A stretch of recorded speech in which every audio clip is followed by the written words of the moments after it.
The original idea about the UFC came to me in 1989. I had sourced an article about Rorion Gracie in the September issue of Playboy magazine.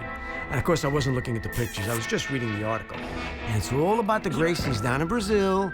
These guys were willing to get on a mat or a ring and challenge guys from other disciplines.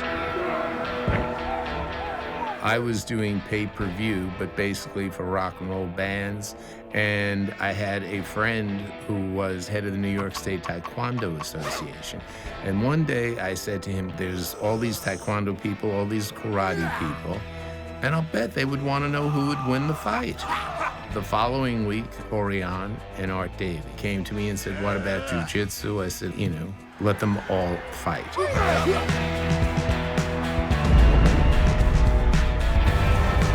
And I said, what it should be called is the Ultimate Fighting Championship. And Art said, so why? I said, because there's nothing beyond ultimate. Early on, we had to decide what kind of an arena we were going to put this in. I wanted it bigger than a boxing ring. I had guys from so many different disciplines that I didn't want to make this in a phone booth. And then I came up with the idea of electrifying an outer ring.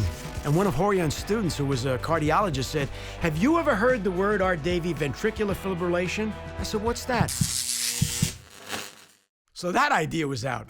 Rorion Gracie had a student, John Milius, a famous movie writer and director. I love the smell of napalm in the morning. We went to visit John Milius. John made reference to the fact that he's got Arnold Schwarzenegger as Conan the Barbarian fighting in the pit. And John Milius suggested an octagon.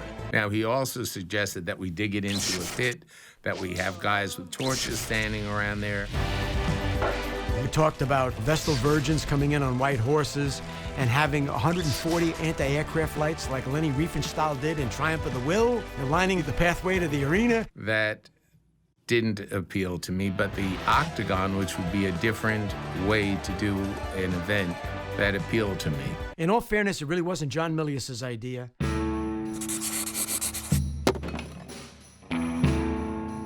I started out as a designer, and the first job that I did was on Pee-wee's Playhouse, and was actually inside Conky 2000, the robot. I got a call from Michael Pilot one morning. They were looking for someone to design the arena for UFC 1. The first things I did were a circular raised platform in the middle with fencing on the outside.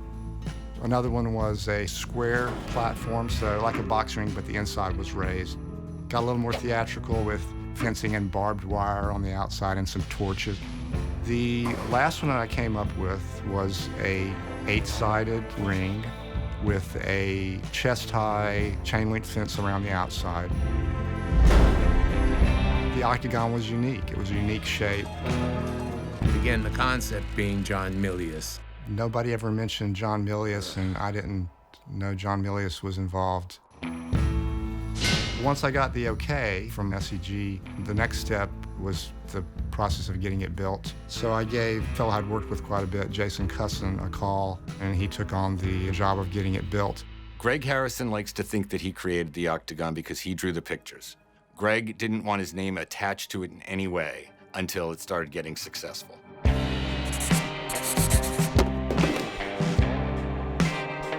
I knew nothing about martial arts, but I had seen Chuck Norris. There was an old movie called The Octagon. I had seen it when I was a kid, and that's how the octagon became an octagon. Yeah! They wanted something that was going to keep the fighters contained. We had talked about plexiglass and decided that could be too dangerous for the fighters.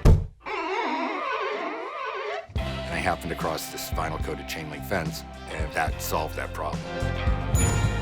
Greg was doing a lot of traveling. He asked me if I could take it over. So what would happen is I would describe to Greg different ideas, and he would draw them because he's an illustrator and I'm not. And then I built the octagon. I lived in New York. SEG was in New York. I designed the octagon in New York. Where was Cusson? In LA. A set builder dictated the octagon designs. To me, that's absurd. When you talk to a designer, you give the designer something to do.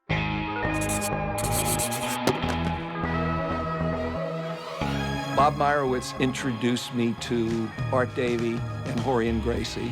From day one, the most important thing that we had to do was to make sure it looks like nothing they've ever seen. When someone buys a boxing event, they see a ring. And I said, it can't look like a ring. It's got to look different. And I said, let's just make it 8 sides. Greg, he had that information when he drew the sketches. They knew I created the Octagon.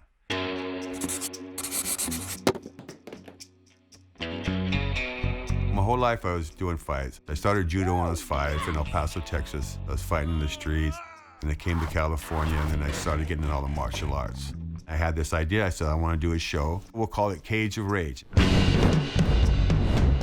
The first one I built was real high because I wanted to do stick fighting. Instead of 6 feet high, it was 12 feet high. My show was February of 1993. The UFC wasn't until November of 93. Art Davey came to my show, and the Gracies came to my show. I drove out with Hoist, and when the 2 fighters showed up, one dressed in a futuristic way and the other dressed like in a military way, they looked like wrestlers. I looked at what they were doing, and it was a tall, 4-sided wrestling type cage. It was an octagon shape. Hoist seemed to be bored. We stayed for only 2 bouts, and Hoist looked at me and said, let's go get some Brazilian food. If I didn't do Cage of Rage in the Octagon, they would never have done it in an octagon. If SEG knew they wanted an octagon before they called me in, why would I waste precious time showing P-Lot round and square fighting rings? That makes no sense. SEG didn't know what they wanted until they saw my octagon design.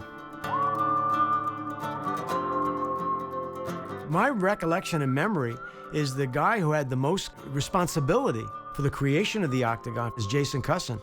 Gregory Harrison was the designer. Jason Cousin was the architect. But Michael Pilar came up with the concept.